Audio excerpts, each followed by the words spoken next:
A huge score for D.C. The Commanders are moving back to Washington. Hi, everyone. Thank you for joining us for D.C. News Now at 10. I'm Chris Flanagan. And I'm Susan Tran. The council members overwhelmingly passing the deal, voting 11-2. There were moments, though, of uncertainty during that 2-minute warning, if you will. Some council members introducing several amendments to this $4 billion package to create a whole new stadium at the old RFK site. Yeah, they push it into the end zone. D.C. News Now's Yamari Sase live at the Wilson Building in Yamari. Certainly a big day for Commanders and Commanders fans.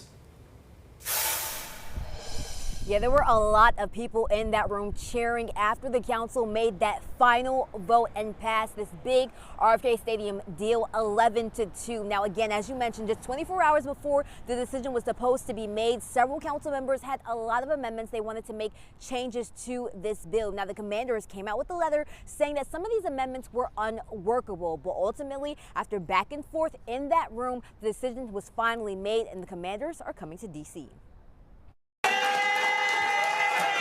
Cheers erupted inside the D.C. Council chambers as the multi-billion-dollar RFK Stadium deal was passed 11-2. I'm just very happy. I love my team. And some feel the complete opposite. I was surprised that all of the amendments were shot down so quickly. Council members spent hours working through newly introduced amendments, and some passed, like $2 million in annual funding to support displacement prevention, plus funding for local youth sports teams. The community benefits agreement, $50 million is going to be coming to our city. It's going to be helping our youth in areas around education, youth sports, workforce development, and so there's a lot that was covered in this bill today. Councilmember Robert White pushed for even more, like funding for home ownership assistance and a $10 million penalty if the team missed housing or retail development deadlines. And those amendments failed.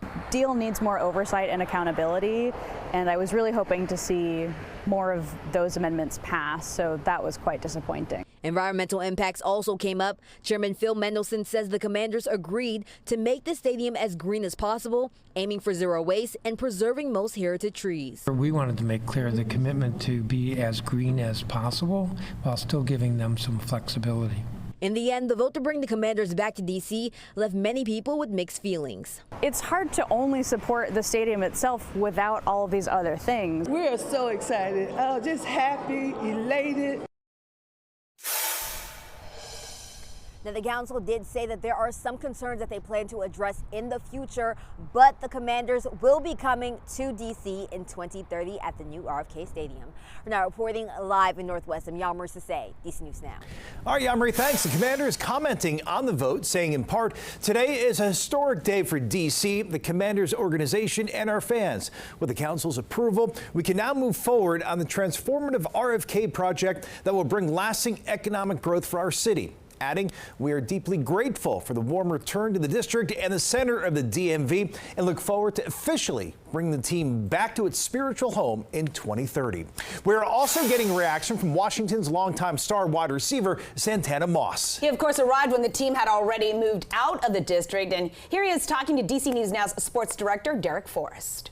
Santana, what are your thoughts, and what is it like knowing that the heartbeat of the franchise is RFK site once again? Yeah, you said it best, the heartbeat, just knowing that these fans that have watched this team for so many years, I mean, some of these fans that I'm meeting is generation after generation after generation, and all they talk about is the RFK days. So to finally see our team get back into D.C., back where I feel like some of that mojo was left from all those Super Bowls, you know, all those Super Bowls that it was won. It was created right there at RFK. I'm happy to hear that we're going back. All right, and the mojo's back as well. That's right. That's what we want. The Love Super that. Bowl mojo. All right, you can watch their full interview on Washington Huddle. That airs 7:30 Friday on DCW 50 and 11 o'clock Saturday night right here on DC News Now. And we have been following the Commanders' return to D.C. since the beginning. You can find full details on the multi-billion-dollar deal, plus reaction from the community, all on our website, dcnewsnow.com. Just search RFK Stadium.